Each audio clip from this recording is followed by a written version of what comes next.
దాదాపుగా 4 సంవత్సరాల కిందట జరిగిన ఘటనలో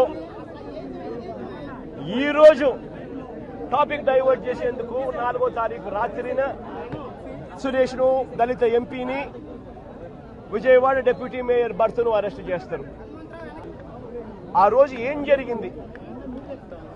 పట్టాభి అనే వ్యక్తి ఆ రోజు తెలుగుదేశం పార్టీ కార్యాలయంలో తెలుగుదేశం పార్టీ అధికార ప్రతినిధి ముఖ్యమంత్రిని ఆ రోజు అన్న మాట నిజంగా ఆ మాదిరిగా ఒక వ్యక్తి తిడితే రాష్ట్ర వ్యాప్తంగా ఆ ముఖ్యమంత్రిని ప్రేమించే వాళ్ళు ఎవరైనా చెబితేనే వాళ్ళు వచ్చి చేస్తారా?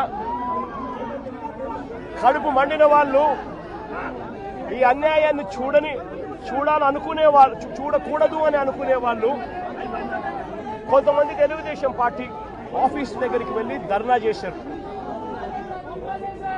ధర్నా చేస్తే అటువైపు నుండి తెలుగుదేశం పార్టీ వాళ్ళు తప్పు చేసిందే కాక ధర్నా చేయడానికి వచ్చిన వాళ్ళ మీద దాడి చేయడానికి కూడా ప్రయత్నం చేశారు.